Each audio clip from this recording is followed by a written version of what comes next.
ဈေးနှုန်းလေးတောင်မှပြောပြီးတော့မှမရောင်းရဲတဲ့ online shop တွေဆိုရင်တခါတည်းဘလော့ပလိုက်အကောင့်ထဲမှာရှိတခါတည်း delete လုပ်ပလိုက်ဘာလို့ပြောလဲရှမ်ပီယံပရိဘောကဆိုင်ရာကိုဆိုင်ပြောတယ်လို့တော့ပြောပေးပါ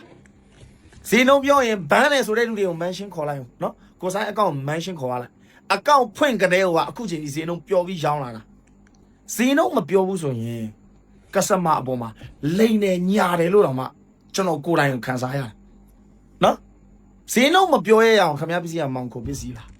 ကျွန်တော်မေးမယ်ဈေးနှုန်းမပြောရှင် line ပေါ်မတက်လာနဲ့မျက်နှာလည်းမမြင်ချင်ဘူးအကောင့်လည်းမမြင်ချင်ဘူးတခါတည်းသွား line ပေါ်တက်လာပြီးဈေးရောင်းချင်ပါတယ်ရောင်းရချင်ပါတယ်အရင်သုံးအားထက်ပို့ပြီးတော့မှရောင်းရချင်လို့ line ပေါ်တက်လာပါတယ်ဆိုမှခဏနာကားစီးပြီးပဲသွားခိုင်းနေဟလားချက်ပေါက်ဘလို့သွားရမလဲကားစီးပြီးသွားခိုင်းနေဟလားဈေးနှုန်းတခါတည်းပြောလိုက်တော့ဘာဖြစ်မှာလဲတချို့ကတော့ပြောမှာပေါ့မင်းပစ္စည်းကဈေးပေါ်လို့မင်းပြောနိုင်တာငါတို့ဆိုရင်သိန်း9000 6000 1000နဲ့မြေကွက်တော့မှတော့သိန်း3 4 5000နဲ့သိန်းပေါင်း3သိန်းနဲ့မြေကွက်တွေတော့သူများអော်ပြီးပြောနေတာခင်ဗျားတို့တက်ဈေးကြီးတဲ့ပစ္စည်းကျွန်တော်တို့ကတော့ဒီကာရမှာသိန်း5 6000လို့ကျွန်တော်တို့မပြောရဘူး no ခင်ဗျားဈေးနှုန်းတိချင်ရင်ရောင်းရချင်ရင်ဈေးနှုန်းပြောလုပ်ငန်းသူတွေဈေးနိုင်မှာကြောက်တယ်လုပ်ငန်းသူမဟုတ်တဲ့နိုင်မှာပဲမင်းသာဈေးမှန်နေပါစေဘယ်သူမှကြောက်စရာမလိုဟုတ်လားဈေးမှန်နေဘယ်သူမှကြောက်စရာမလို3000မပြောချင်လဲ2900အဖို့3000အောက်2900နဲ့3000ကြားမှာဘာမှမပြုတ်လေအဆင်ပြေတယ်အဆင်ပြေတယ်အတိအက customer အပေါ်ရိုးသားပါ customer အပေါ်မှာရိုးသားတဲ့လက္ခဏာလေးတစ်ခုတောင်မှမပြဘဲနဲ့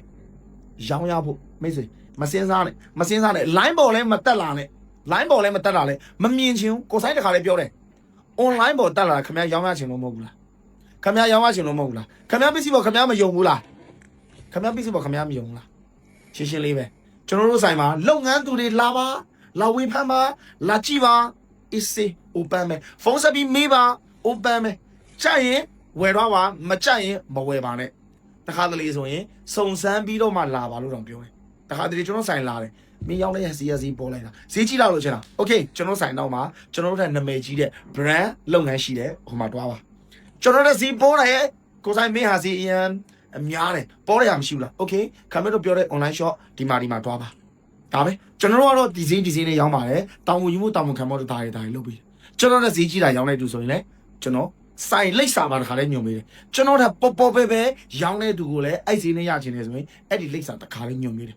လုပ်ငန်းသူဆိုတာမိတ်ဆွေတွေပါဘာမှဖုံးကွယ်ထားစရာမရှိဘူးဈေးမပြောတဲ့ online shop ဆိုတခါလေးဘလော့တော့ဈေးပြောရင်ဘန်းတယ်ဆိုတဲ့အကောင့်တခါလေးဘလော့တော့ကျေးဇူးပါ